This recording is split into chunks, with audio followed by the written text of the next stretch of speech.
ক্ষতিপূরণ দিতে হবে অবৈধ ইট দিতে হবে অবৈধ ইট ভাটা বন্ধ করো দুনিয়ার কি অবৈধ ইট বন্ধ করো অবৈধ ইট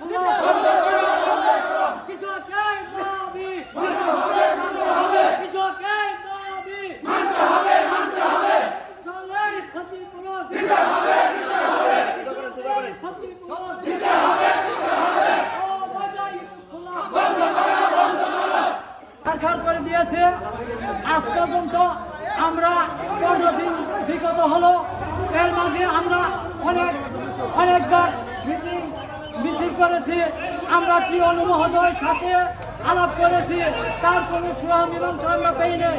114টি ইট ভাটা, তার মধ্যে 69টি ইট ভাটা অবৈধ এবং ইট প্রস্তুতকারী কিছু বিধিমালা থাকে। ইট ভাটা প্রস্তুত করার সময় সেই বিধিনিষেধ মির্জাপুর উপজেলায় ইট ভাটা মালিক সমিতি বা ইট ভাটার মালিক কর্তৃপক্ষ বজায় রেখে ইট ভাটা করে নেয়। আবাসিক এলাকায় এবং কৃষি নির্ভর এলাকায় কোনো ইট ভাটার করার নিয়ম নেই বা ছাড়পত্র দেওয়ার নিয়ম নেই, কিন্তু এই প্রশাসনের নাকের ডগাই তারা কিভাবে ব্যবসা পরিচালনা করা যায় এই প্রশ্ন আমার প্রশাসনের কাছে থেকে যায়। এবং এই প্রশাসনের মাধ্যমে যে আপনার অভিযান হয়েছে ইট ভাটায়, সেই অভিযান আমরা কি দায় সারা মনে করতে পারি?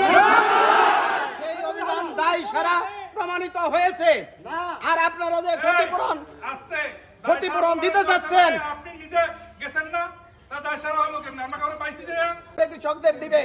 আপনারা যদি এই ক্ষতিপূরণ আদায় করে না দেন, তাহলে আমার এই কৃষকরা রাস্তায় নেমে যেতে বাধ্য থাকবে এবং বাধ্য থাকবে। আমরা ক্ষতিপূরণ চাই। কাল ক্ষেপণ করলে কৃষক ধৈর্য হারা হয়ে যাবে, পেটে খাবার না থাকলে মাথা ঠিক থাকে না। প্রতিটা কৃষকই অনেক পরিশ্রম করে সারা বছরের ফসল ঘরে নেওয়ার জন্য সেই জায়গায় বিনিয়োগ করে, সেই বিনিয়োগ তাদের বিনষ্ট হয়ে গেছে, তাদের মাথা সকলেরই নষ্ট, তারা অর্থনৈতিকভাবে ক্ষতিগ্রস্ত, এখন তারা মানসিকভাবে বিকারগ্রস্ত হয়ে যাবে, তাদের মাথা ঠিক থাকবে না, তারা রাস্তায় নেমে যেতে বাধ্য হবে।